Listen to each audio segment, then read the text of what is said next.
They say he died of heart disease after his wife passed away from a rare infectious disease. The world was shocked when Hollywood star Gene Hackman and his wife Betsy Arakawa were found dead at their home in Santa Fe just weeks after their deaths. But as the police investigated further, strange signs began to appear, suggesting that someone knew about their deaths before anyone else. What really happened? Was it an accident, or is there a dark secret being hidden? Don't miss the shocking details of this case. Hit like, share, and subscribe now so you won't miss the next exciting video.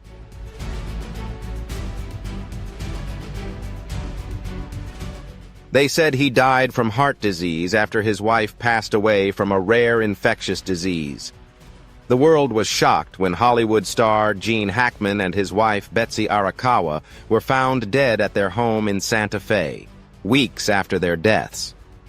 As the police investigated further, they found strange signs indicating that someone knew about their deaths before anyone else.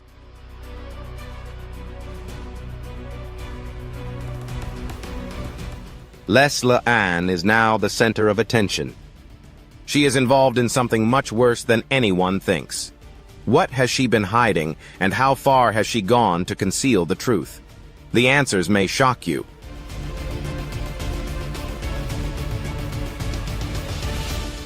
The shocking death of actor Gene Hackman and his wife was discovered inside their home in Santa Fe on Wednesday after a neighbor called the police.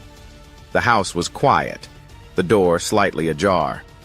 Mail had been left outside for weeks, untouched. Someone in the neighborhood knew something was wrong and called the police. Officers arrived to check on the well-being of one person, expecting nothing unusual.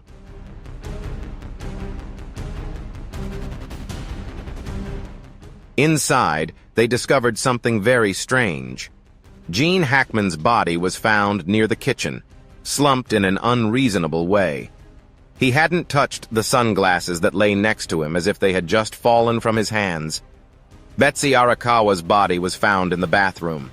There were medications scattered across the counter, and the sink had dried, leaving a thin film. There was no blood, no breakage, and no signs of a struggle.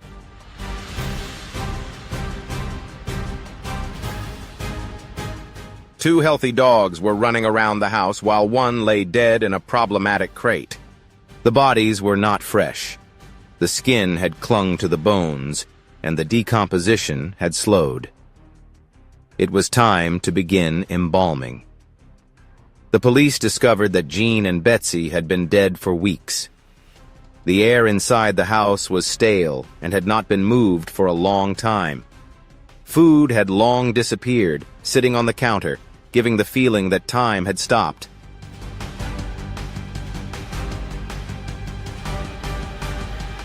The police had one chilling question to ask. How could two people, one of whom was a Hollywood star, have evaded detection for such a long time? The answer came from something strange.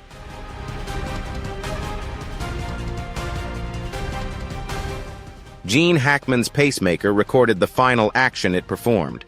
This information was examined by investigators, making everything seem different. Gene may have died on February 17th. If that's true, the house had been silent for at least 9 days, with no emergency calls, no activity, and no one entering the house. There was still something that didn't add up. Why was Betsy in a different room? If Gene had been unconscious, why didn't she call for help? If she was still alive after he died, more and more questions arose.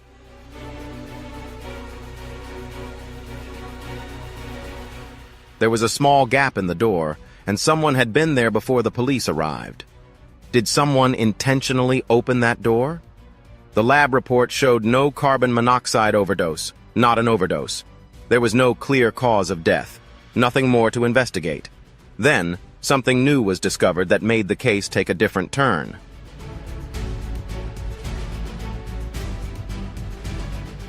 Their records show that Gene Hackman's house had been under surveillance. Someone had been monitoring the house for weeks before he died. Motion was recorded by the security cameras. Strange events occurred on the phone.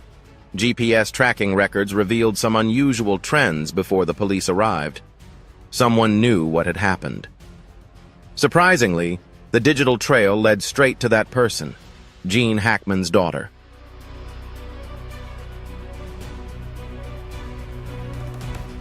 The investigation shifted its focus. The evidence did not support what she said. She claimed that she had spoken to her father a few weeks before he passed away. Call records showed issues with financial activities. The investigators dug deeper and discovered something even stranger.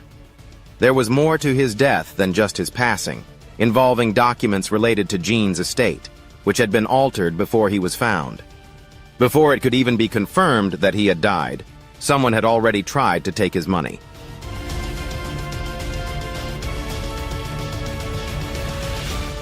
There is strong evidence suggesting that things were not going well with the case. Was Gene Hackman's death truly an accident? Or had someone been planning something dark long before he was found? The 24-hour surveillance program on the timeline of his death, when the police reviewed Gene Hackman's pacemaker data, marked a major turning point in the case before it quieted down.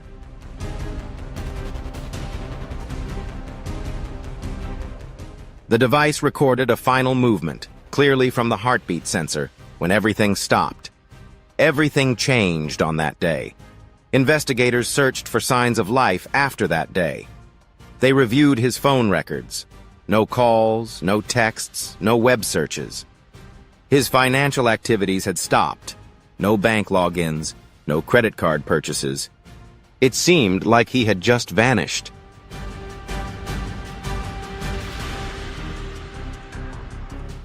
Then, they found something else. A security camera on a nearby property detected people moving around outside Hackman's house.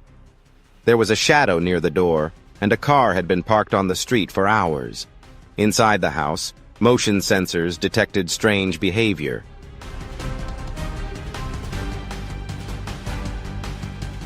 At times, the front door never opened, even though people had seen it. But where were they?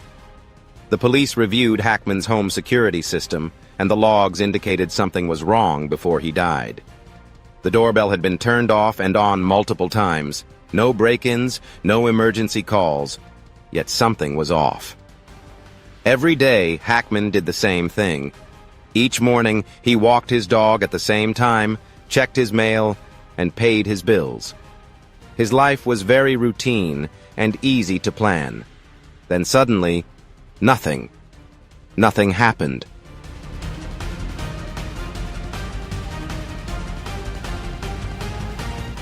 The police dug deeper and found his last digital traces, his final text, his last web search, and his most recent call to someone.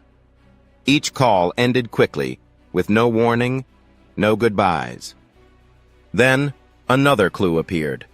Mobile tower data showed a strange phone signal near Hackman's house. The phone number wasn't registered, as it bounced between hidden towers, making it hard to trace where it truly came from. The signal appeared the night before his heart monitor recorded its final beat. Someone was there. Someone knew what had happened.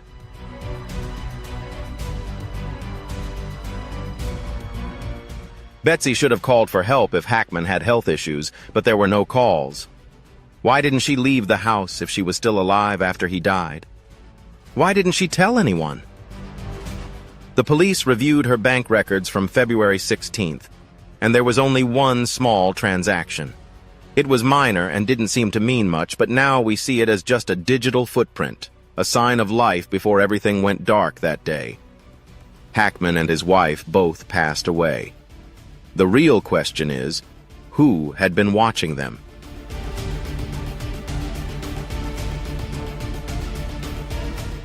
Although the detectives were looking for someone who could have entered the house, someone wanting to take something, that was when they shifted their focus. The tracking records raised some doubts. They were now going to tell the truth. What had she been hiding? The involvement of his daughter, Leslie Ann Hackman, was initially unclear. People had focused on the strange timeline, the surveillance video, and the data from the heart monitor. But as the police investigated further, they found something that changed the entire case.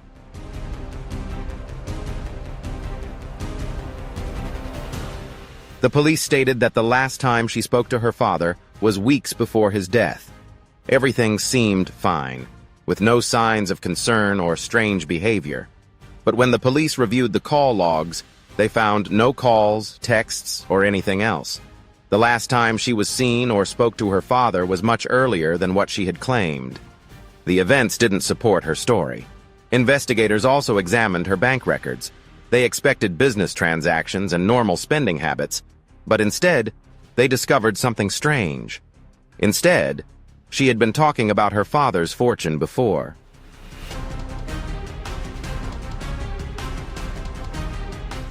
It was officially announced that Gene Hackman had passed away. However, there have been many questions regarding the legal aspects and inheritance rights. At a time when no one outside the family believed Hackman had died, documents related to his estate were altered. The key events tied to the timing and these changes have made it impossible for the police to overlook. If these changes were made before February 17th, they could have been planned in advance. The government began asking tough questions, especially about whether his daughter, Leslie Ann Hackman, knew anything.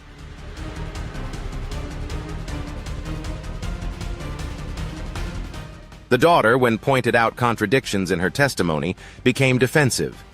She couldn't explain why there were no records of the calls she claimed to have made.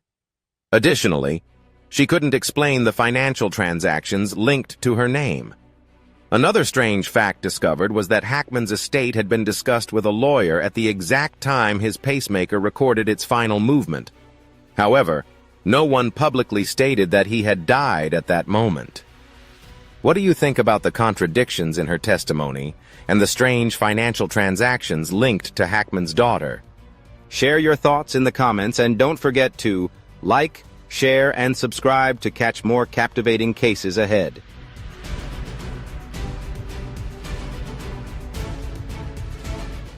As the events grew stranger, the police not only investigated Hackman's death, but also uncovered potential financial fraud.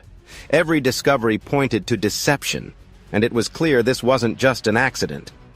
Investigators began to notice the pieces of the puzzle fitting together, and time was running out. Everything could change the entire case when a secret was about to be revealed.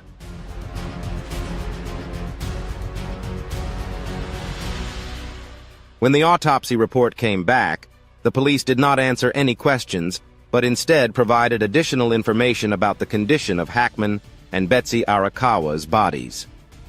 Hackman's body showed no signs of injury, no swelling, no broken bones, or scars. Similarly, Betsy's body showed no signs of a struggle or criminal activity. Initially, the idea that they were poisoned by carbon monoxide was ruled out, when no signs of gas leaks or any other causes of death were found. Toxicology reports did not indicate that they were poisoned or overdosed. Although there were no signs of overdose, the police noticed the absence of several important medications Hackman needed due to his past heart issues. He had undergone medical procedures and required medication to manage his condition, but those prescriptions were not found when the police searched the house. This was not simply a case of missing medication bottles. It could also suggest that he had run out of medication or that there was some intervention in controlling his medication.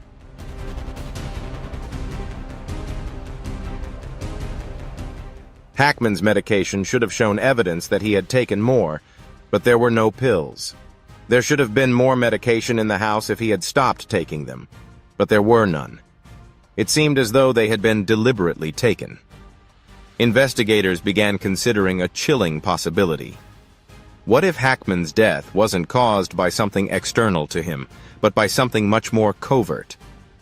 Perhaps someone had ensured that he never received the help he needed. An attack or carelessness could have been lethal.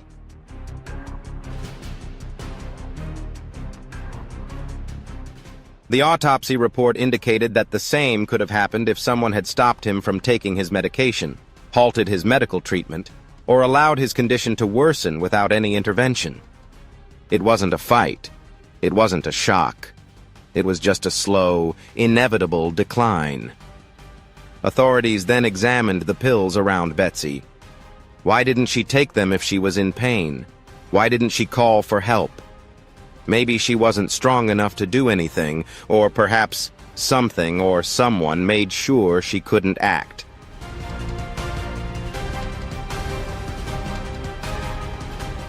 Everything changed when the medication went missing, which pointed to an intention. It indicated that an action had been planned, rather than it being an accident. Now the police were not just investigating a tragic death. The cause of death had yet to be determined. The couple's German Shepherd was also found dead in a bin in the bathroom. They began to consider the possibility of a carefully thought-out plan, one built around someone who had everything to gain from taking ownership of the property.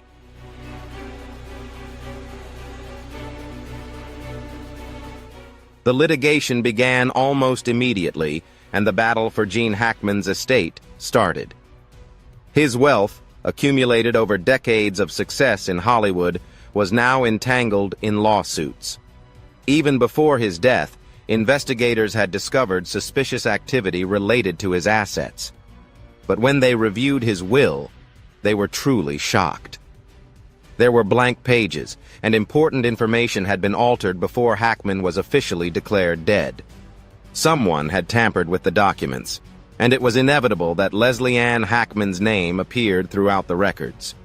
She had been curious about her father's money for a long time before his body was found. Her lawyer admitted that she had tried to alter the inheritance.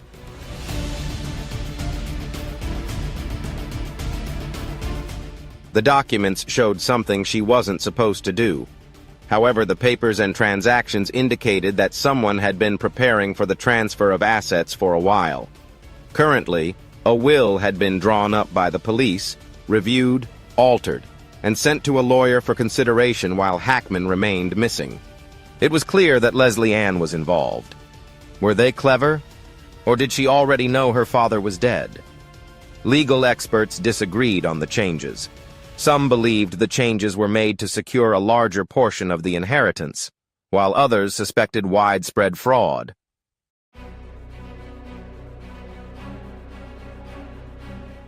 If Leslie Ann was preparing for her father's death, what else had she been preparing for? The legal battle worsened as missing pages were discovered. Financial issues and inheritance claims were brought to light at the worst possible time. Prosecutors began to build a case with a clear trail of money.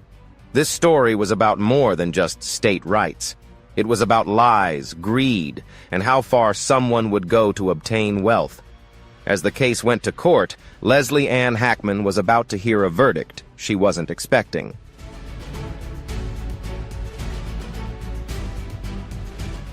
Leslie Ann Hackman's suspicious behavior raises troubling questions. 24-hour surveillance uncovers the truth. Current research primarily focuses on Leslie Ann Hackman.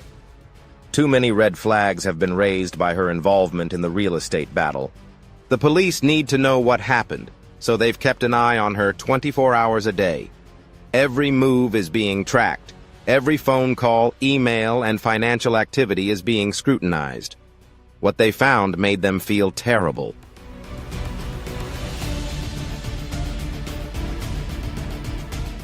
Her bank records told a story she had never shared with anyone, with warnings regarding the transactions. Cash had been transferred to various banks, and there were withdrawals made in such small amounts that they were hard to trace. These changes appeared to have been made at an odd time. Some things had occurred before Gene Hackman was even believed to be dead. Private emails had been read by investigators, and messages sent to the lawyer suggested something unsettling. Leslie Ann had previously mentioned her estate, and there seemed to be a reason for the public to know about it. On paper, her father was still alive when she spoke to the lawyer about estate claims, as if she had been preparing for something she knew was going to happen.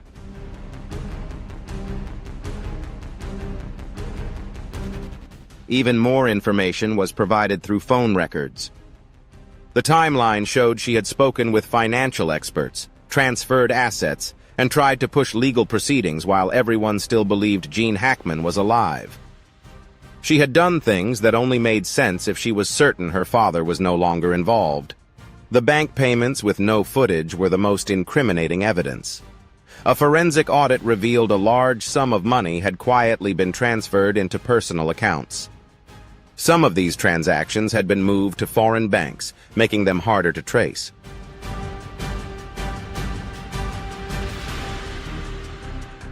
Leslie Ann had been transferring money long before she was allowed access to those funds. At this point, it's no longer just speculation. Evidence from surveillance activity, financial records, and legal investigations all point to the same conclusion. This is not just a daughter dealing with her own pain and managing her father's business. This is a carefully planned scheme to make money. The verdict is undeniable.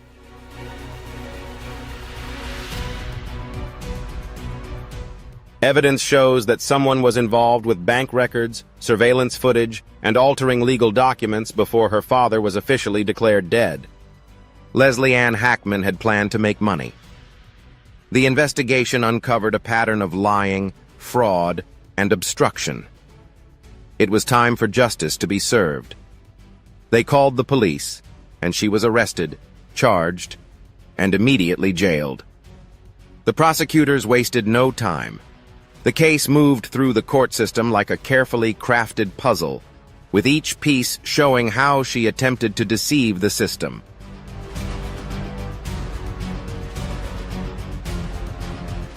Those pages went missing in the will, the original land ownership, and moves that went unseen. The timeline is clear. She had been preparing for Gene Hackman's death for a long time, even before anyone knew he was dead. The decision was made swiftly. As a result of the verdict, she lost all rights to Hackman's estate. She was convicted of multiple charges: theft, financial manipulation, and obstruction of justice. Every dollar, every asset, and every official connection to her father was erased. Her name was permanently removed from the inheritance.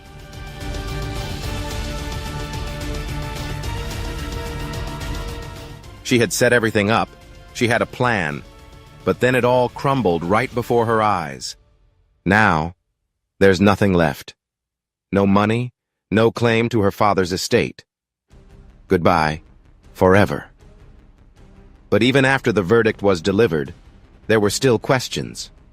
What really happened in the final days of Gene Hackman's life? Leslie Ann just took advantage of the opportunity. Though the case has ended, the secrets remain, and some believe the full truth has yet to be revealed. The truth behind Gene Hackman's final days may never be fully known.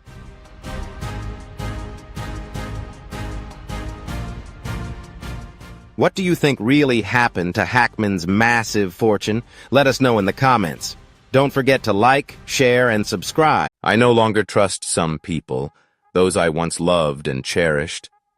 An unsettling feeling looms over me, as if someone is constantly watching my every move. I don't understand what's going on, but if anything happens to me, I have just one request: check my will. And if it's not the one I wrote, then what? What if I told you that Gene Hackman, the Hollywood legend who the world has always bowed to for his talent and career, once felt like a victim of a brutal betrayal, a plot orchestrated by his own family? This story may sound unbelievable, but the truth is stranger than fiction. The police reopened the case after a shocking statement from a neighbor. What they discovered beneath the basement of his Santa Mansion estate will leave you astonished. A secret that had been hidden for years was finally revealed, and the clues gradually pointed to the fact that Hackman's death was not as simple as everyone thought. What really happened in that house, and who is behind all these secrets? If you're curious about this story and want to uncover more chilling secrets behind Gene Hackman's death, don't forget to hit like, share this video with your friends to follow along with the thrilling details. Be sure to subscribe to the channel and turn on notifications so you don't miss any exciting videos from us in the future. Now, let's dive into the story. A secret box hidden behind a false wall became an obsession. Clues and suspicions pointed directly to Leslie and his daughter. This wasn't an accident, it was a perfect crime. Hollywood was shaken to its core. Did she pursue her father's multi-million-dollar fortune, or is there an even darker secret buried beneath the surface? Did Gene Hackman's bitter ex-wife, embittered by their decades-long divorce, conspire with Leslie Ann for a cold-blooded revenge plot? What's inside the mysterious box in the basement? The answer could shock you. Are you ready to face the truth? Join us on this journey in search of justice for Gene Hackman. In late February 2025, the world was shaken by the mysterious death of Gene Hackman, the two-time Oscar-winning legend, and his wife, the talented pianist Betsy Arakawa. Their bodies were found in a lavish home in Santa Fe, New Mexico. Something was wrong, as she was completely cut off. Completely cut off.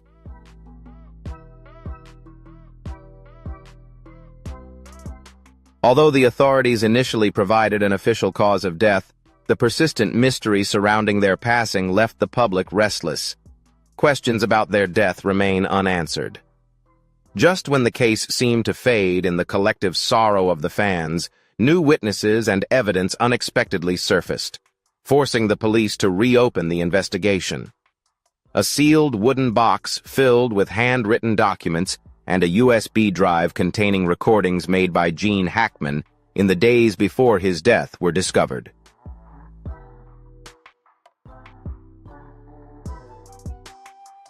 The notes and recordings shattered all previous conclusions reached by the authorities. And then, the killer was exposed. A person no one could suspect, a character extremely close to the couple. Who was this person? What twisted motive drove them to commit such a cruel act?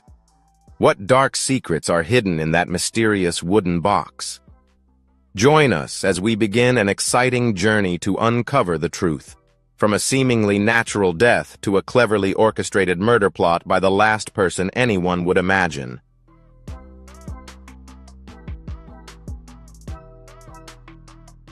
The investigation resumed as the police meticulously examined each page of the case files, the evidence collected from the scene, witness testimonies, and forensic reports, leaving no detail overlooked.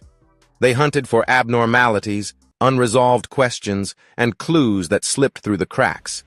The involvement of the dog in the house was a crucial sign.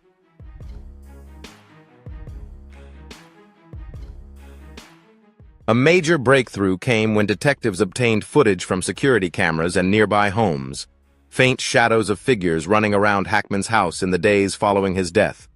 The last heartbeat of Gene Hackman was recorded by his pacemaker. A car parked near the curb for several hours, and motion sensors inside the house were triggered at odd times, but the front door remained undisturbed.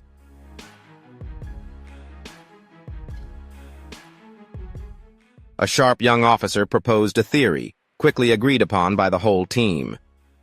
3 possibilities emerged to explain the mysterious sensor activity.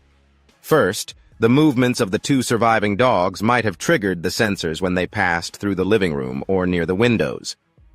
Second, it could have been the final movements of Gene or Betsy before their lives ended. And third, the creepiest possibility, someone had snuck into the house. But why were there no signs of a break-in?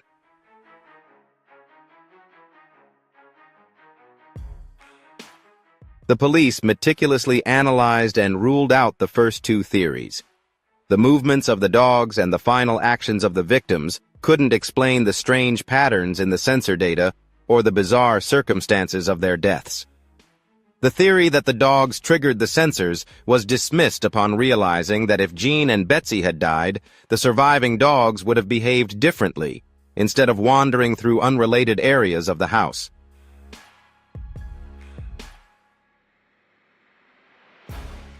When the police arrived, the dogs showed no signs of injury or distress, proving they were not frightened by anything unusual. The second theory, that the sensors recorded the final movements of Gene or Betsy, quickly collapsed. If the couple had been in critical condition or about to die, their movements would have been weak and confined to a small space, not spreading throughout the hallway, living room, or near the windows.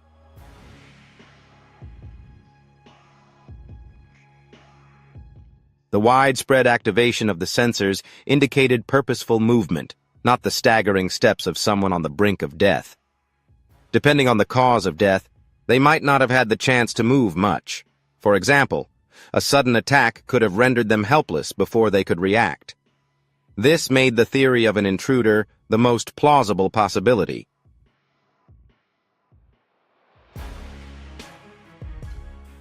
The lack of forced entry through the door suggested that the perpetrator had a key, or knew a secret way in. The sensor data showed purposeful movement, hinting at a motive related to a close connection with the victims.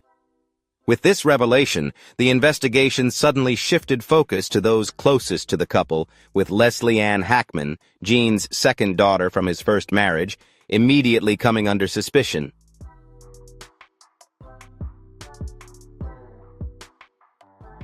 So why did the police target Leslie Ann Hackman as the prime suspect so quickly? The first clue came from her phone records. Leslie claimed her last conversation with her father occurred weeks before his death, insisting everything was fine.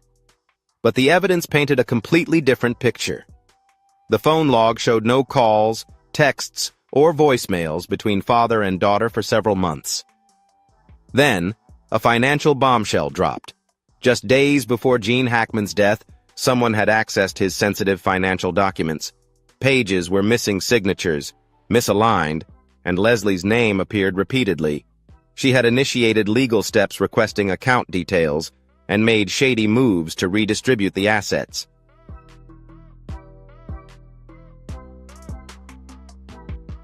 Why was she in such a rush to rearrange her father's estate when he had been missing for weeks?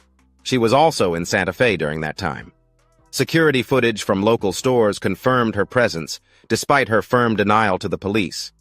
This timing was not only suspicious, but also involved careful planning. Another unusual finding emerged during a search of the crime scene: a concerning shortage of medication.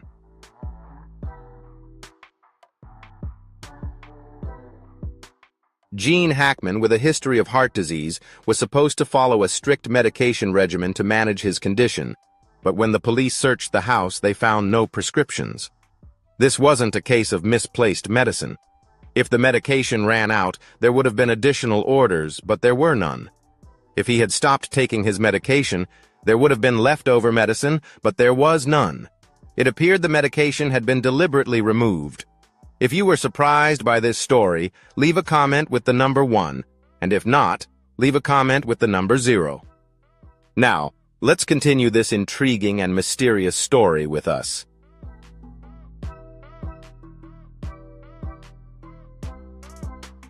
Investigators began to entertain a chilling possibility. If Gene Hackman's death wasn't caused by some external force, but by a more calculated plan, could someone have deliberately neglected him, not through violence or neglect, but by letting his condition worsen uncontrollably? Investigators began to piece together a theory. A passive, slow method was used. No bloodshed, no immediate harm, but a cunning strategy of abandonment, mercilessly carried out to execute a larger plot, such as seizing the estate.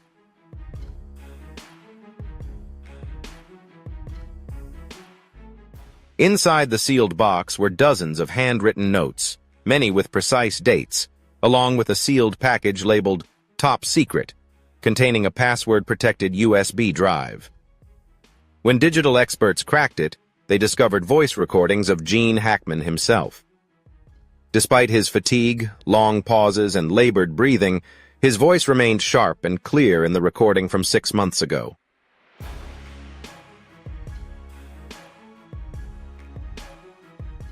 When Gene passed away, he spoke with grave intensity. "I no longer trust some people, those I once loved. I feel like I'm being watched. I don't know what's going on, but if anything happens to me, check my will.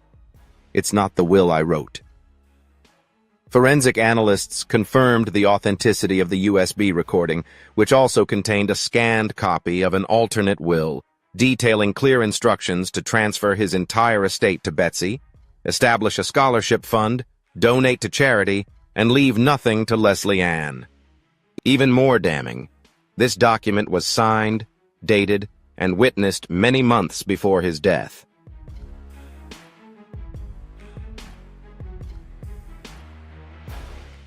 A financial audit of Leslie Ann's accounts completed the chilling picture. Money had started to move weeks before Gene's death was made public, quietly being withdrawn abroad or transferred to shell companies. The amounts were too small to raise alarms, but together they revealed a calculated accumulation. She had opened accounts, filed legal documents, and started transactions to redirect assets, pointing to a plan she had been creating for months. Armed with this massive evidence, the police quickly issued an official arrest warrant for Leslie Ann Hackman. She faced a series of charges including financial fraud, obstruction of justice, forgery of legal documents, and conspiracy to seize the inheritance.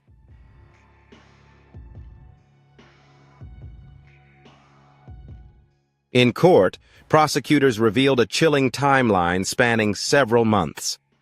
Every action Leslie Ann took aligned with the final days of her father's life. This wasn't coincidence or desperation, but a ruthless strategy.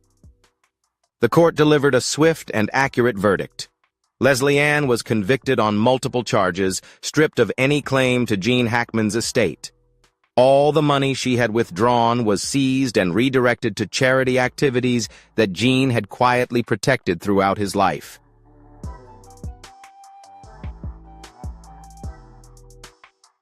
Gene's life became a haunting will, a reminder that no fame or wealth can protect us from the invisible daggers wielded by those we trust the most. This is not just a family tragedy, it is a stark warning to all of us. Be cautious of those around you, as sometimes the greatest danger hides in the one we least expect. So what do you think of this tragic ending to the story of Gene Hackman and his wife?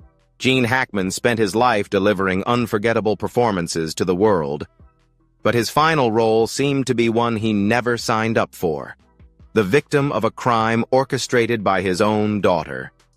What a sad farewell to a legend.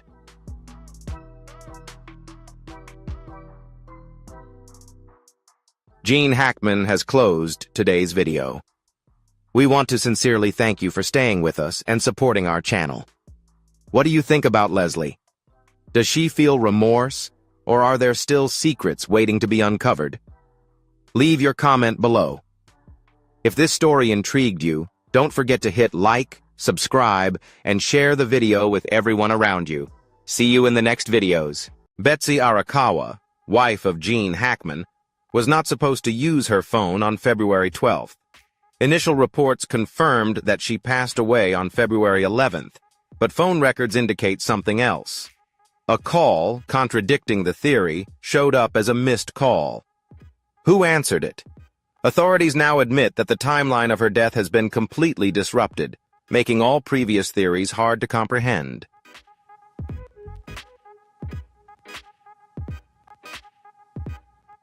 If Betsy truly passed away at dawn on February 12th, then what really happened? Could it have been a mistake, a system error, or a haunting mystery within the Hackman household? As the truth began to unravel, the story became strange and hard to swallow. This is my humble offering. I can't swear that I know for certain. But if these speculations are correct, then the Hackman story has much more to tell.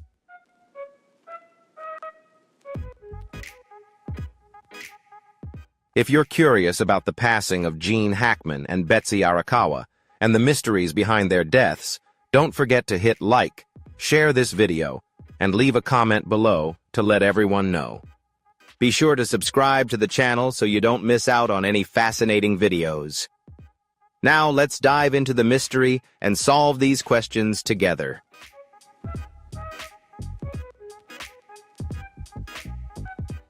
On February 26, 2025, in Santa Fe, New Mexico, the passing of Hollywood giant Gene Hackman and his wife Betsy Arakawa Hackman shocked the media and fans worldwide.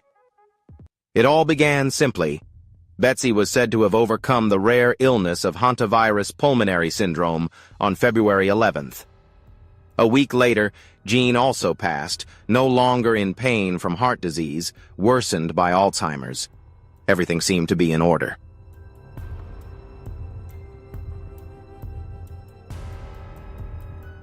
Then, the bombshell from the Santa Fe sheriff hit. On February 12th, after Betsy was presumed to have passed, her phone dialed Cloudberry Health 3 times. Strangely, later that afternoon, Cloudberry called back but received no response. If Betsy had passed on February 11th, then who made those morning calls? More urgently, who was supposed to answer that call later in the afternoon? The mobile phone records don't lie. The sheriff's official statement confirmed that Betsy's phone had dialed Cloudberry Health 3 times that morning. This was an unsolvable twist. How could someone who had passed still be making calls? It got even more unsettling when Cloudberry Health called her back that afternoon and received no answer.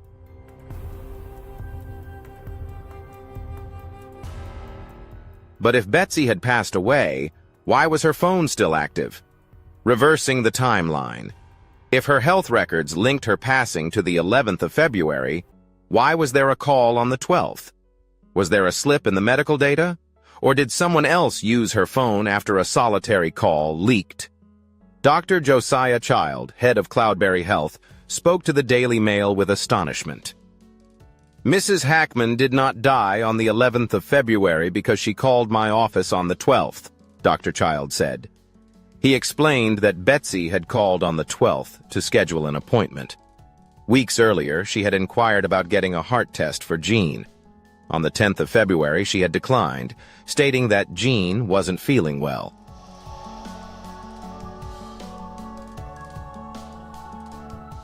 On the morning of the 12th, she scheduled an appointment with a new doctor. Dr. Child swore that she had no clues about the supposed virus killer. He mentioned that she showed no symptoms of respiratory illness. The appointment wasn't related to hantavirus. But the strangest part is that Betsy never showed up. When Cloudberry tried reaching her in the afternoon, silence greeted them.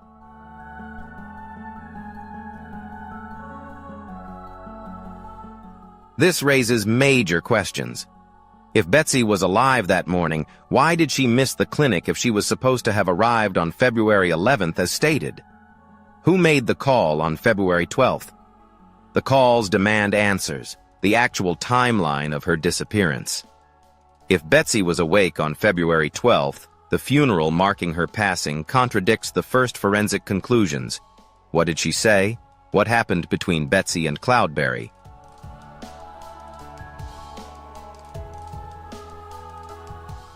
Gene's health. Did it improve? Who received the ring if Betsy had passed? Who saw the call from Cloudberry? Why wasn't there a phone found on the spot? If someone else made the call, who were they and why?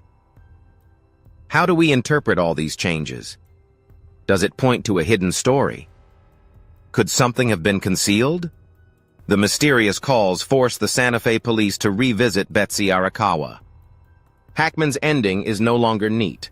The call on February 12th not only disrupted the investigation, but also challenged the initial forensic conclusions.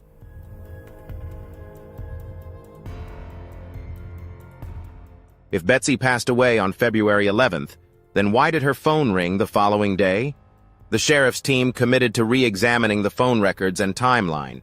But with these clashes, the case is becoming more complicated than ever. A statement from Santa Fe's sheriff left America stunned. Betsy Arakawa Hackman did not pass away on February 11th as originally stated. Sheriff Jonathan Ruiz stood before the cameras with a serious expression. He launched an investigation, pointing to new evidence that undermined the certainty they once had.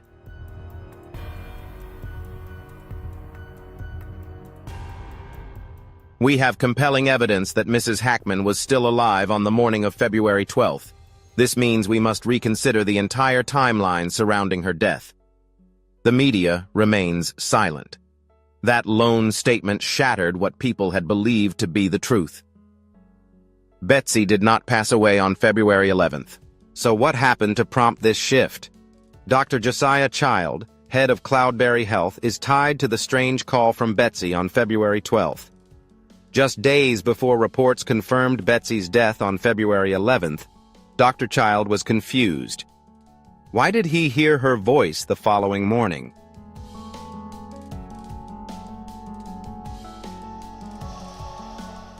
In an exclusive article in the New York Times, Dr. Child stood firm. Mrs. Hackman did not die on February 11th because she called my clinic on February 12th. Dr. Child stated that Betsy called on February 12th to schedule an appointment. A few weeks prior, she had inquired about heart scans for Gene. On February 10th, she declined, citing Gene's illness. But on the morning of February 12th, she scheduled an appointment with a new doctor. Dr. Child swore that he had no clue about the alleged virus-killing drug. He stated that she showed no symptoms of respiratory illness. The appointment had nothing to do with hantavirus. But the strangest part was that Betsy never showed up. When Cloudberry called her in the afternoon, they were met with silence.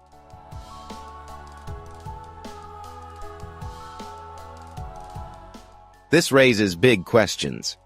If Betsy was alive that morning, why did she miss the appointment if she had been scheduled for the 11th, as stated? Who made the calls on the 12th?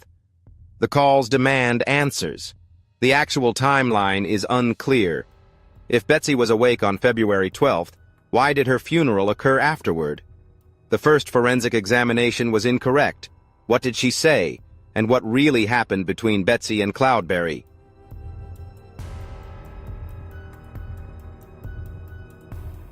Did Gene's health improve? Who received the ring if Betsy was gone? Who saw the Cloudberry call? Why was there no phone found at the scene? If someone else made the call, who were they and why? How should we interpret all these changes? Does it imply a hidden story? Was something concealed? The mysterious calls forced the Santa Fe police to return to investigating Betsy Arakawa. The conclusion of Hackman's story is no longer straightforward. That call on February 12th not only disrupted the investigation, but also challenged the original forensic conclusions.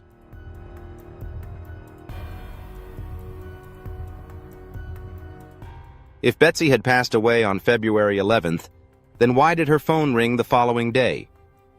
The sheriff's team committed to reviewing the phone logs and timeline, but with these confrontations, the case was becoming more complicated than ever. A statement from the Santa Fe sheriff shocked America. Betsy Arakawa Hackman did not pass away on February 11th, as initially reported. Sheriff Jonathan Ruiz stood before the camera with a solemn face. He opened the investigation, pointing to new evidence that shook the previously established facts.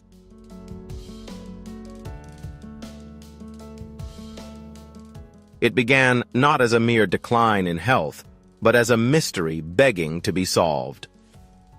Everyone believed that February 11th was the day Betsy Hackman passed, but just one phone call turned everything upside down. She had survived that morning. After the final ring, she vanished. The urgent question remains: what really happened to Betsy Hackman after that dark dawn? On February 14, 2025, the Santa Fe police received a frantic call from Margaret Ortiz, Hackman's longtime housekeeper. Her trembling voice revealed a detail that prompted immediate action. He was still there, having breakfast as if nothing was wrong, but she didn't answer anymore.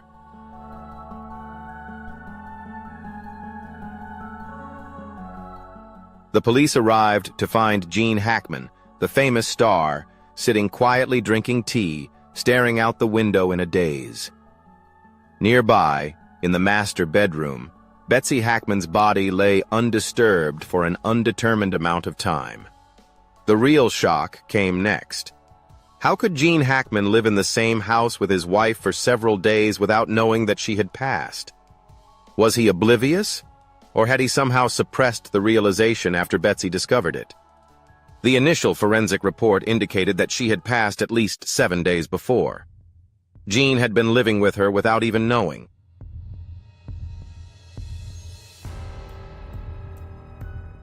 They labeled it as hantavirus, a rare disease transmitted by rodents. However, a major obstacle arose. If Betsy had contracted hantavirus and Gene stayed with her for a week, why didn't he get sick?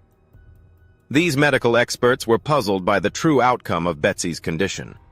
Hantavirus spreads through the air, and given Gene's age and frailty, he should have been at risk, yet he remained unaffected. Forensic expert Dr. Caroline Vega suggested that Gene's developing Alzheimer's disease might have concealed Betsy's passing. Insider sources noted that Gene's memory had been fading recently, even though he had some coherent conversations. Medical records indicate that Alzheimer's could impair the awareness of major changes, such as the loss of a spouse.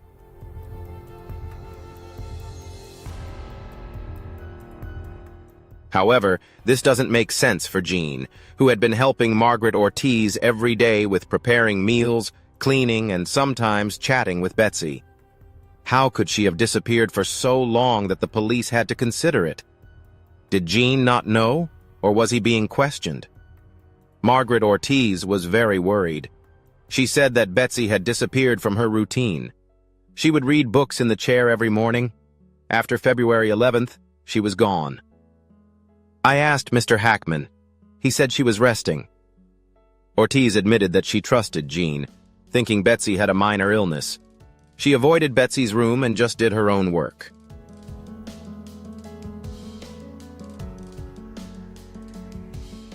Then a sense of fear crept in. On February 13th, I heard the phone ring from Betsy's room. She connected it to the missed call on February 12th from Cloudberry Health at 3:46 p.m., according to police data. But when I approached the door, the sound stopped. Then Gene appeared behind her. He touched my shoulder and said, "Leave her alone. She's resting." That froze Ortiz. His look, it wasn't him. He seemed scared.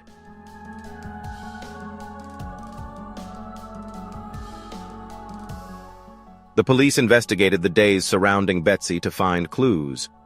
Gene remained silent for a week, not calling close friends or staff. His phone recorded a message on February 12th from an unknown sender, but he didn't respond to it. Who wrote it? More importantly, was Gene unaware of Betsy's situation, or is there something he's holding back? The police presented 3 possible theories. Gene didn't realize Betsy was gone due to Alzheimer's. But why did others fail to notice? Betsy hadn't passed on February 11th, but after cross-checking the Cloudberry calls, who was there? Was Gene being kept in the dark or manipulated? Someone must have suppressed information and cut off his connection.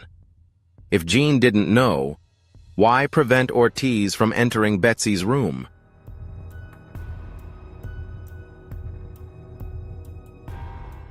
The person who sent the unanswered message. If hantavirus had affected Betsy, how did Gene avoid it? More importantly, what happened from the morning of February 12th to Betsy's complete disappearance? This story is becoming increasingly strange. A tragic slip-up or something more deliberately arranged?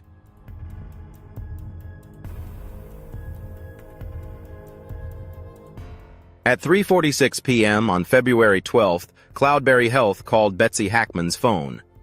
The strange change. She had been marked as missing since February 11th. Sheriff Raymond Keller was confused. Network logs showed that her phone didn't just receive calls, it had lit up multiple times from February 11 to February 13. A deceased person can't operate their phone. Who was doing it? The police searched Hackman's residence and found Betsy's phone beside her bed. All activity appeared untouched. However, location data showed that the phone had been moving. From the night of February 11th to the early morning of February 12th, it shifted twice inside the house. The first time was at 4:17 a.m. on the 12th, when it was active in the living room, near Gene's light. At 2:52 p.m., it lit up in the bedroom.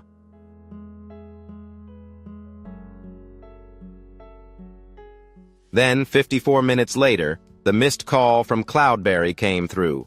If Betsy had passed, who was holding her phone that afternoon? The call from Cloudberry went unanswered, but the network data indicated that the phone had not been turned off. Someone might have discovered it. Dr. Josiah Child, who made the call, stated that he didn't know Betsy had passed. She came to Cloudberry Health that morning to schedule an appointment. I called to lock the phone. This raised questions for the police. If Betsy had passed on February 11th, how could she have made that call?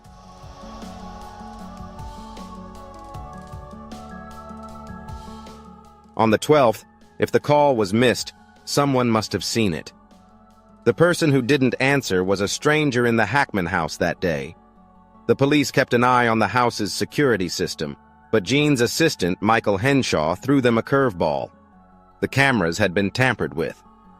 On February 10th, there was a technical issue. All footage from the 11th to the 13th was gone. System malfunction or intentional deletion?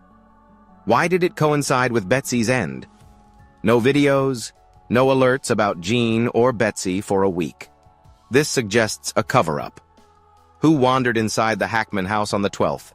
Did Gene really go alone, or did someone sneak in undetected? A shocking witness.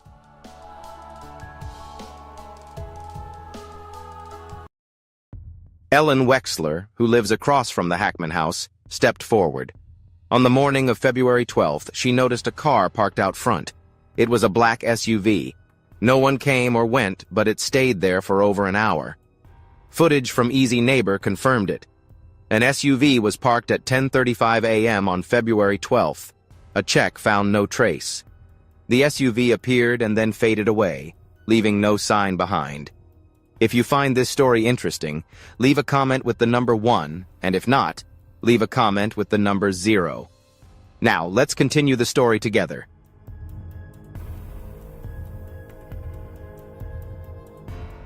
Who was inside it? How is it connected to the buzzing of Betsy's phone after she stepped out to investigate her phone? The police discovered a deleted message from that morning. Recovery software retrieved it. "We're done. We need to talk," from an unknown sender. It was quickly deleted after being sent. Who deleted it? Betsy couldn't have. If it came on the 12th, then someone else was using her phone. Who? Gene knew nothing about it.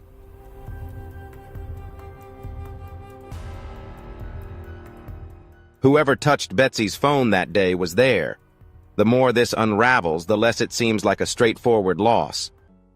If Betsy passed on February 11th, who was operating her phone on the 12th? If she was alive to call Cloudberry that morning, what happened afterward? Who drove that phantom SUV? "We're done. We need to talk." What's behind that? A lost soul unable to call? So who hid the checks on Betsy Hackman's calls? The police were left stunned.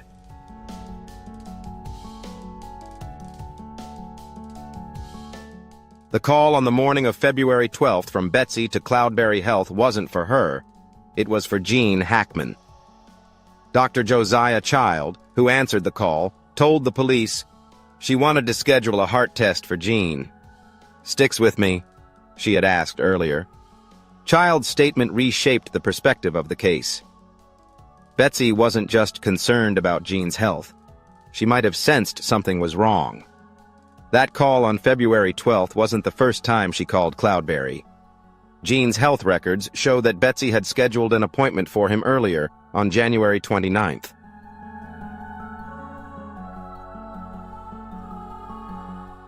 But suddenly, on February 10th, she canceled the appointment, citing that Gene was unwell. On February 12th, just 2 days later, she rescheduled. What changed between February 10th and February 12th to convince her? Why cancel one day and then pick another? The reason Betsy canceled on February 10th was because Gene was sick, but Maria Esteban, the housekeeper present on February 9th and 10th, saw differently.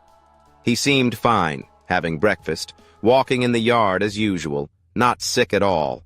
I can tell. If Gene wasn't sick, why did Betsy use that excuse? Why did she change direction on February 12th? The pediatrician added something crucial. A few weeks prior, Betsy had called about a heart test for Gene. She was truly concerned, continuously asking about potential risks without any clear symptoms.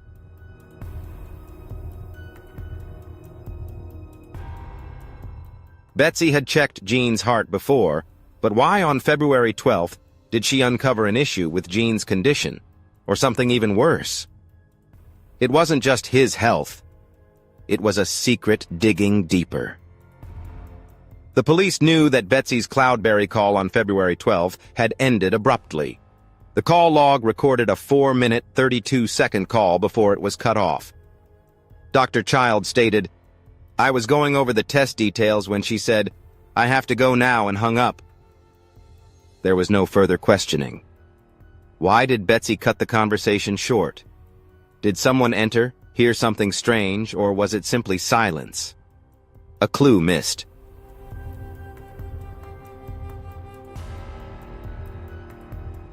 The police continued their search and found a prescription receipt from Santa Fe in Betsy's bag. Dated February 10th, the day she dropped off Gene's first dose. Purchases included heart-strengthening medication, mild sedatives, and a home urine test kit. She had taken these items before canceling. What's going on? She had conducted her own check. Did Gene discover a reason to disregard it, or did he sense that Gene was in danger in some other way? What Betsy had gathered, evidence before the loss, suggests that she had heard something on February 10th enough to delay Gene's test.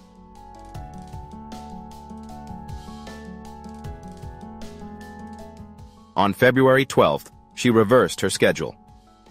3 shots. She noticed a major red flag about Gene's health. She wanted proof. Did she happen to uncover something darker? Perhaps not related to Gene. Someone forced her to cancel the February 10th appointment, but she fought back on February 12th.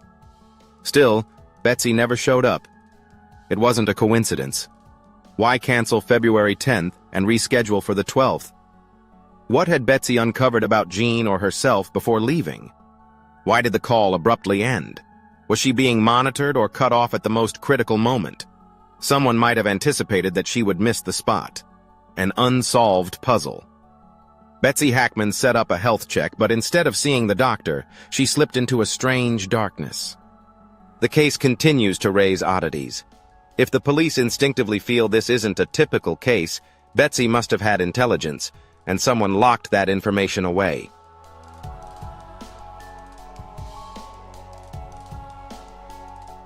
Immediately after Betsy Arakawa Hackman was said to have passed away, nothing seemed amiss.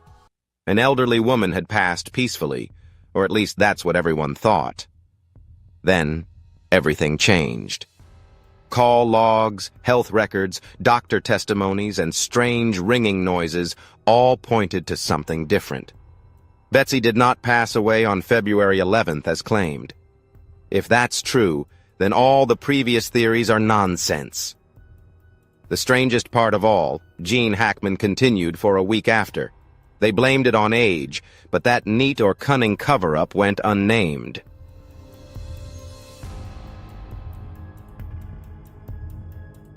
Sheriff Nathan Caldwell shook things up with his statement. After new evidence, we are reworking the timeline. We cannot say Betsy Hackman passed away on February 11th. That revelation clarified the news. If Betsy didn't die on February 11th, why did Gene remain silent about her during that week? If she survived until February 12th, why did she leave? The burning question remains. Did Gene know the chilling truth? Every road leads to something happening between February 11th and 18, a reality that everyone is avoiding.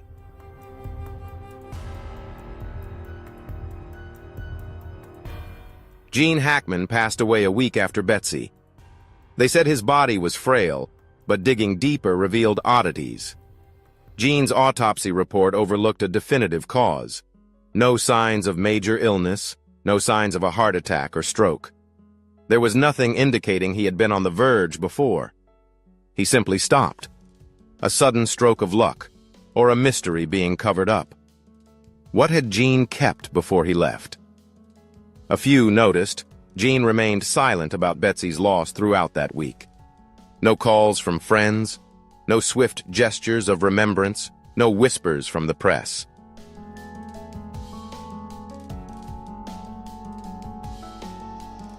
Why do insiders say that Gene was holding on to something in his final days? He mumbled things that no one understood, as if he were speaking in riddles. How did it all end? What happened during that long stretch of time? Bud said it raised something much bigger. Did Gene grasp Betsy's fate, and did it crush him? Or had he been hiding a secret in the darkest way possible? The police approached with red flags, like how Betsy's phone was still active after she was marked as deceased.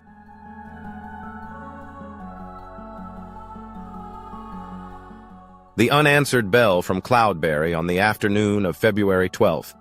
Dr. Child swore that Betsy survived past February 11th, Gene's ambiguous passing shortly after. It should have triggered a wider investigation. Instead, it was quickly silenced. The coroner's report closed. No clear calls, no autopsy. The case files sealed from the media.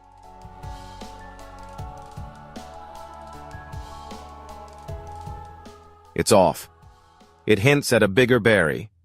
Too many things fit too tightly for Betsy. She randomly logged out on February 11th, but calls and clues indicate she was active on February 12th. Gene survived a week after Betsy. Her mother made no moves regarding her loss. He escaped, strangely. No cause was identified. Exactly 7 days. The police changed the timeline but avoided a full answer. The records were quickly scanned. No loose ends to grasp. This isn't just a coincidence. It's a story left untold.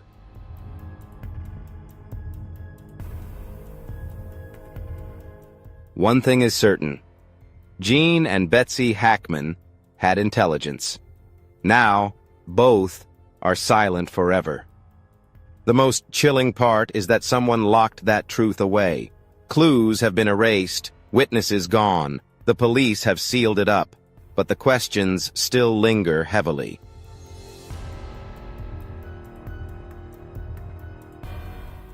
The story of Gene and Betsy Hackman ends in silence. Is this natural silence, or has it been planned? People might let it fade away, but those who follow closely know that it's not over yet. The truth may still be hidden, and if you search for it, you may survive to share it. This is just speculation. A story woven from the strange parts of Gene and Betsy Hackman's tale.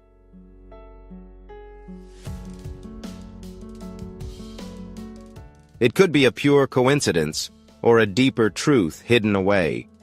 Regardless, the doubts still drift like echoes from the past. And it's possible that the entire answer will eventually emerge, reaching forever.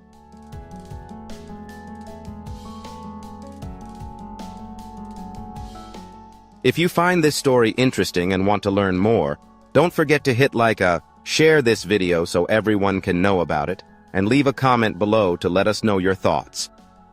Be sure to subscribe to the channel so you won't miss out on the exciting updates next. See you in the next videos. In a shocking twist, new revelations have emerged about the mysterious case of Gene Hackman's wife, Betsy. What was once believed to be a simple tragedy has now turned into an unsolved puzzle.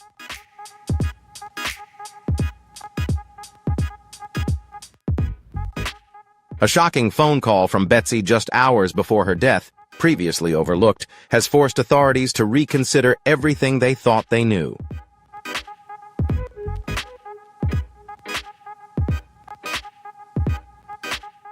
Did Betsy live longer than originally reported? Who was behind that mysterious final phone call? And why did her husband, Hollywood legend Gene Hackman, remain silent about her death for an entire week?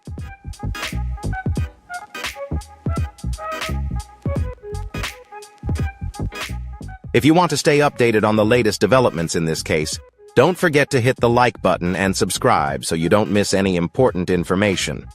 Leave your comment below this video and let us know your thoughts on the suspicions surrounding Betsy Hackman's death. What do you think really happened? Join the conversation and share this video so everyone can uncover the truth behind this story.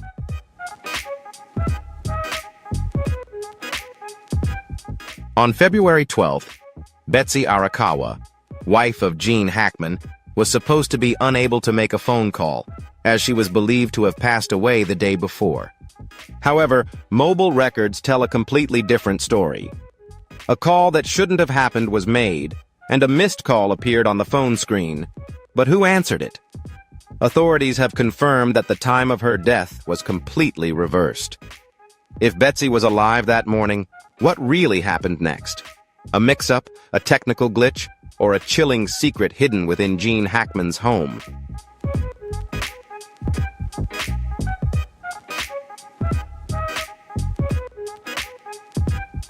If you enjoyed this story and want to explore more unsolved mysteries, make sure to leave a comment below sharing your thoughts or theories on what really happened to Gene and Betsy Hackman. Do you think there's something hidden in this case? Join the conversation and let us know your opinion. And as always, don't forget to turn on notifications so you never miss an update.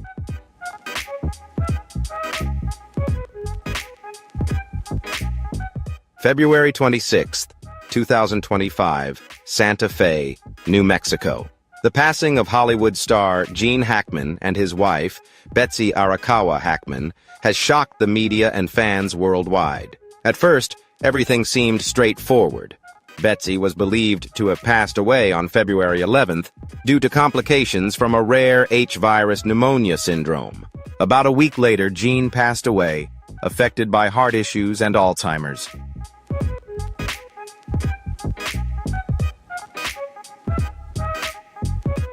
The story seemed to have ended until the Santa Fe County Police revealed a shocking truth. On February 12th, a day after Betsy was believed to have passed away, her phone made 3 calls to Cloudberry Health, a medical center in Santa Fe. Even stranger, later that afternoon, a missed call from Cloudberry Health appeared on her phone.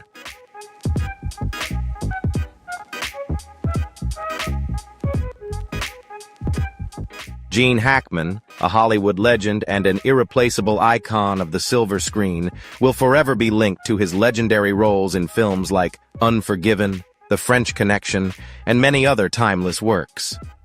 Throughout the decades, he was admired not only for his exceptional acting talent, but also for his ability to maintain a private life, staying away from the frequent scandals of the entertainment industry. However, on a fateful day, the world was stunned by the sudden news of Gene Hackman and his wife's passing. What made the event even more mysterious was the information from the sheriff revealing Betsy Hackman's surprising final phone call. This call, made just before both of their deaths, raised many unanswered questions, making the situation even more perplexing and full of suspicion.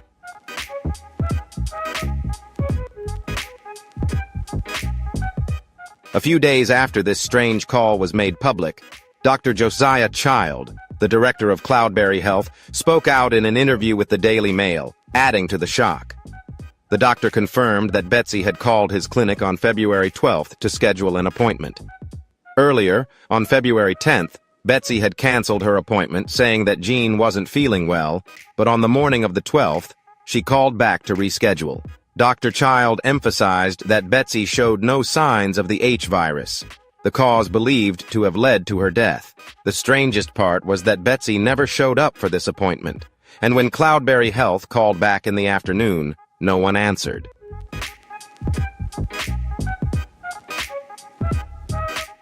When the forensic team entered the mansion after an unanswered delivery call, they were met with a scene that no one could forget.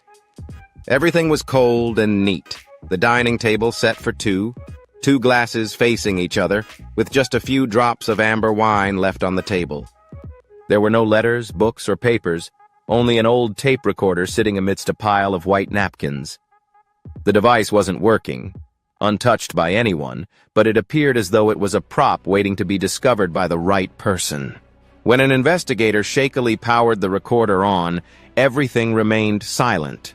No sound, no recording. The memory card was empty, but an internal report later noted a strange detail: a single silver strand of hair at the bottom of the tape recorder.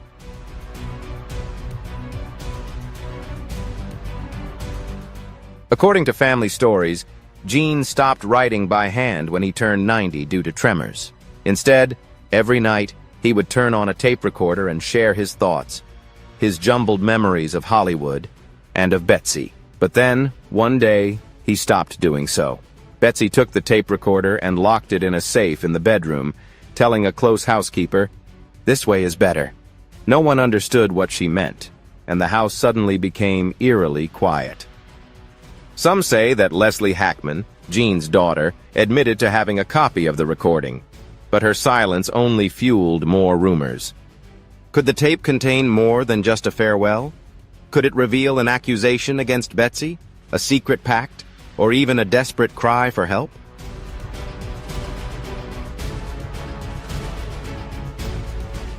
Did the tape recorder truly exist, or was it just a haunting phantom of the imagination for those left behind? The answer will forever remain a mystery. Although investigators found no tapes, they did notice something strange about the home where Gene Hackman and Betsy Arakawa passed away. The space didn't feel like a house that had just witnessed a tragedy. It resembled a cold Broadway stage instead.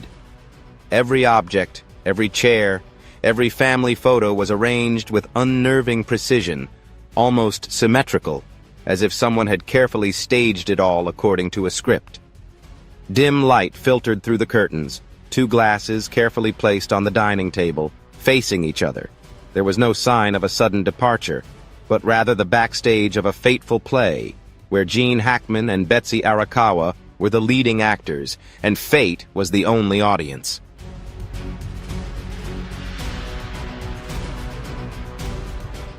Of all the faces that appeared after the door to the house closed, Leslie Hackman haunted the public the most. She did not cry, beg, or offer any explanations. She simply left a single statement for the press. "My father was a storyteller, and even in his final moments, he told the story he wanted to tell."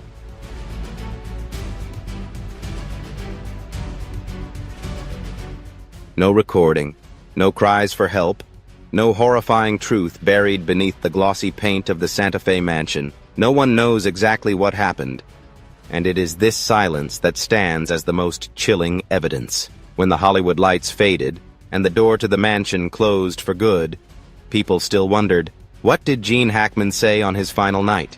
And more importantly, who was truly listening?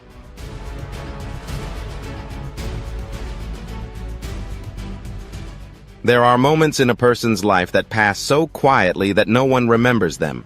But then there are moments that become legendary, not because they are loud, but because they completely vanish from the flow of reality. That's what people whisper about the eerie final weeks at Gene Hackman and Betsy Arakawa's Santa Fe mansion. The neighbors in Santa Fe had grown accustomed to the couple's secluded lifestyle, but never had the house been so completely isolated. No mail, no deliveries, no one coming or going, not even the longtime servants.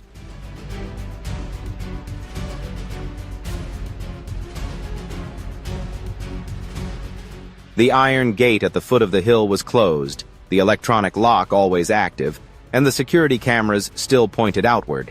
But they revealed a chilling mystery. All the exterior cameras of the mansion ceased working exactly at 5:32 p.m. on February 14th. There were no signs of malfunction, no signs of tampering. They were simply disconnected, as if someone had pulled the plug, severing the house's connection to the outside world. And from that moment on, Gene Hackman and Betsy Arakawa gradually disappeared into the void.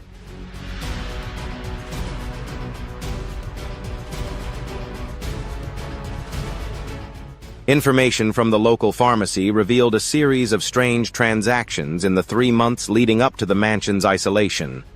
A large quantity of sedatives, painkillers, and strong sleeping pills had been repeatedly prescribed under Gene and Betsy's names, yet no one had ever seen them in person at the pharmacy. All orders were delivered to the mansion's gate, where the delivery person stated that they were never allowed inside. Notably, among the medications were prescriptions for end-stage cancer patients, those preparing for a one-way journey. However, Gene's medical records showed no signs of any serious illness, no cancer, no severe mental health issues. So, what were these medications for?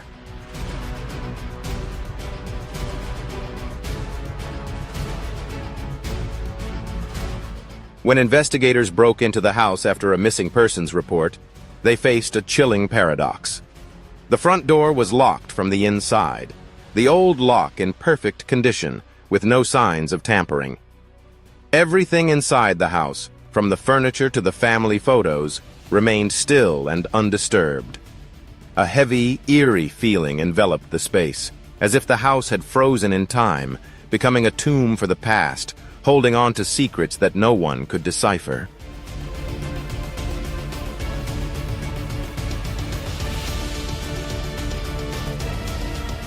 A book that Gene had been reading lay face down on the armchair beside a cold cup of tea, its surface covered by a thin layer of condensation.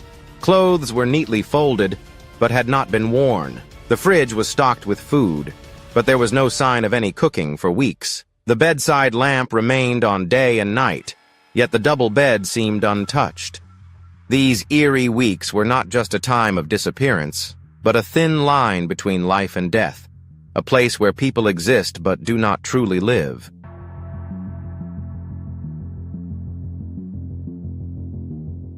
A room on the second floor, where Betsy often practiced the piano, had completely changed. The piano and its stand were gone, replaced by a long table covered with a white cloth, neatly arranged with strange objects. A thick notebook listed Gene and Betsy's favorite songs, not to be listened to, but to be used in a ritual.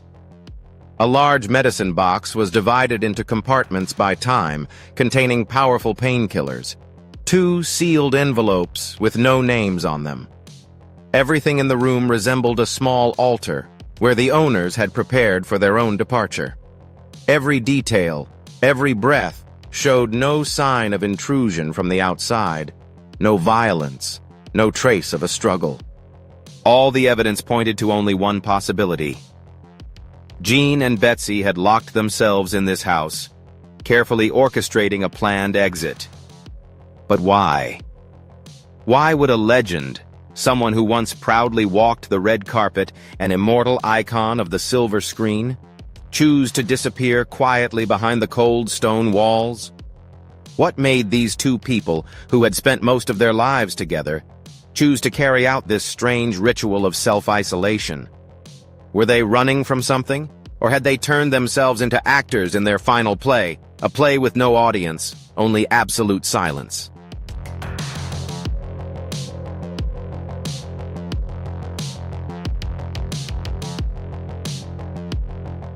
The police revealed the final, unexpected phone call from Gene Hackman's wife, opening up a chilling mystery that had haunted Leslie Hackman for years. The strange weeks following Gene's death seemed to have never existed. All data was erased, every witness remained silent, and even Leslie, the only person Gene had called before the police broke down the door, stood quietly in an empty room, staring at the cold wall, uttering only one sentence. "They wrote the script. I couldn't change it." Those strange weeks would forever be locked away in darkness, where memory, fear, and truth merged together, waiting for someone brave enough to open the final door. Was it love, salvation, or just a gilded cage? That question had haunted Leslie Hackman ever since she stood on the porch of the Santa Fe mansion, watching the heavy wooden door close behind the forensic investigation team. Gene Hackman, the father who had once been a steadfast figure in Leslie's memory, was now just a shattered legacy. With every step she took into the final mystery, pieces of the past fell away from her, leading her into a story she had never fully understood for nearly 30 years.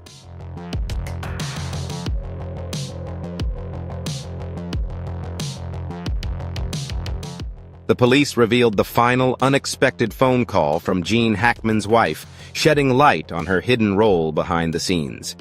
Betsy Arakawa, long portrayed by the media as a quiet and supportive wife, may not have just been a companion to Gene. As Leslie began to piece together the strange events of that fateful week, a different picture slowly emerged. Betsy wasn't just standing by her husband. She could very well have been the one controlling every aspect of Gene's life.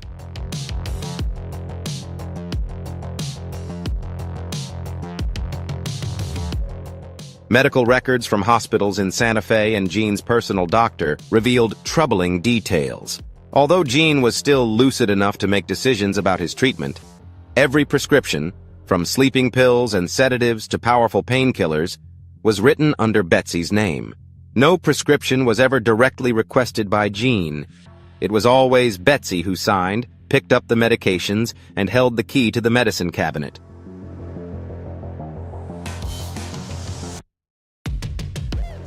But the control didn't stop at medication. Betsy managed every aspect of Gene's daily routine, from a strictly calculated diet to limiting visitors and controlling who could see him. Betsy had influence over every decision, coordinating Gene's life with precision.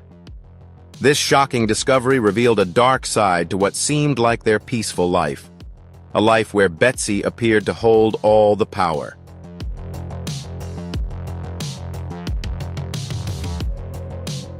Betsy Hackman seemed to have noticed something unusual about Gene's health as she became anxious and repeatedly asked about strange symptoms. The day before his death, on February 12th, Betsy called a doctor, but the call was abruptly cut off after 4 minutes and 32 seconds. She said, "I have to go," and hung up, leaving people wondering if something occurred that caused Betsy to suddenly end the call.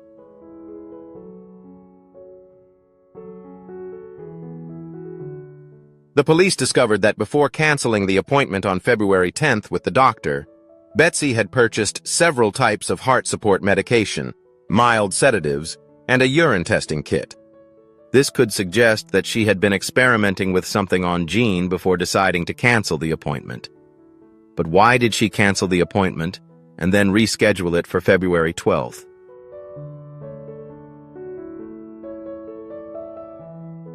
Several theories have been proposed. Perhaps Betsy discovered a serious health issue with Gene, or maybe she uncovered a threat unrelated to Gene that could involve someone else. Things became even more mysterious when Betsy's call on February 12th was abruptly interrupted, and no one knows what she was hearing or witnessing before she hung up.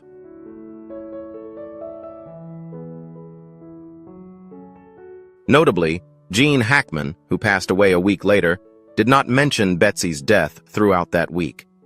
This raises suspicions about whether he knew the truth about Betsy's death, or if he was involved in a secret he was too afraid to share.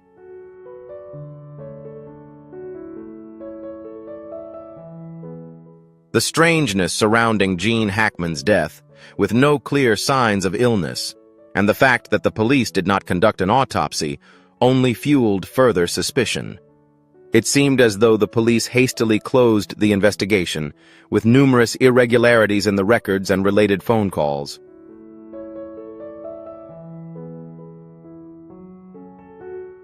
After Betsy was confirmed to have passed away, no one questioned the idea of an elderly woman quietly passing in peace.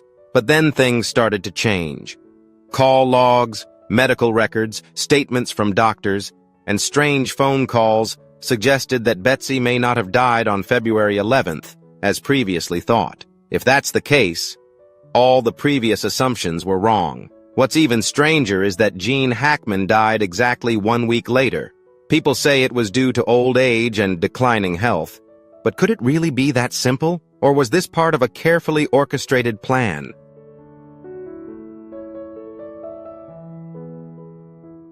Sheriff Nathan Caldwell surprised everyone when he made an official announcement stating that after reviewing new evidence, they had to adjust the timeline.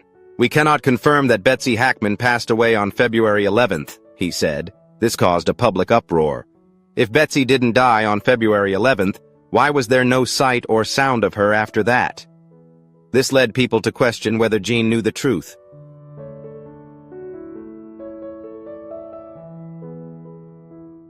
The strangest thing is that every answer points to one truth. Something happened between February 11th and 18th that no one wants to face. Gene Hackman died a week after Betsy, and people say it was due to old age and declining health, but a closer look reveals some strange signs. Gene's autopsy report showed no clear cause of death, with no signs of major illness, stroke, or heart failure. There was nothing indicating he had serious issues before his passing.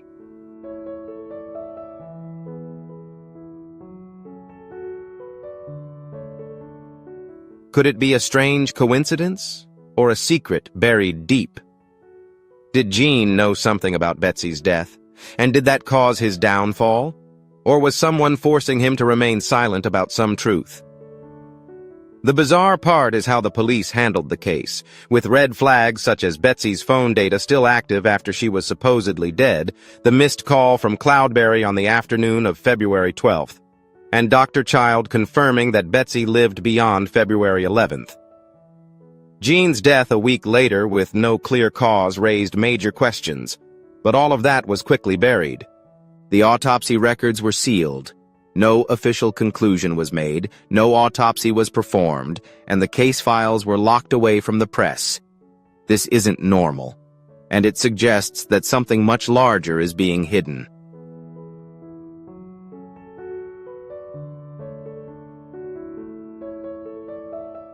Everything seems too perfect to be just a coincidence. Betsy was supposedly dead on February 11th, but phone data and calls from Cloudberry prove she lived until February 12th. Gene lived another week without mentioning Betsy or taking any actions related to her loss. Then he mysteriously passed away with no clear cause.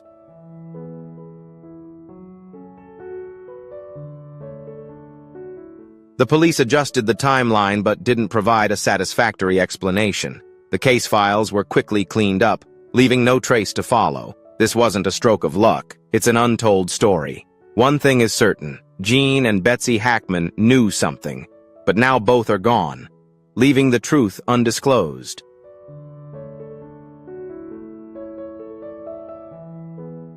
The most terrifying part is that someone ensured this truth would remain buried forever. Every clue was wiped clean, all the witnesses disappeared, and the police closed the case files. Yet there are still too many unanswered questions.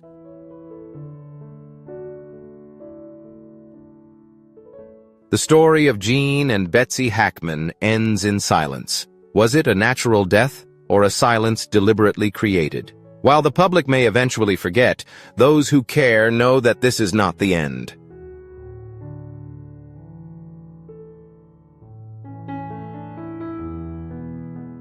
The truth may still be hiding somewhere, and if anyone seeks it, will they survive to tell the tale? This is just a hypothesis, a story pieced together from the strange fragments of the Gene and Betsy Hackman case. Perhaps everything is just a coincidence, or maybe there is a bigger truth being concealed.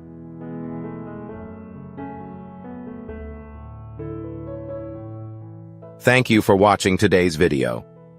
The story of Gene Hackman and his wife Betsy is not just a case, but a mystery yet to be unraveled. The unexpected twists and unanswered questions continue to make people ponder. Will the truth behind these events ever be revealed? If you want to explore more mysterious stories and fascinating truths with us, don't forget to hit like and subscribe. We'll see you in the next video, where we'll continue to search for the unknown.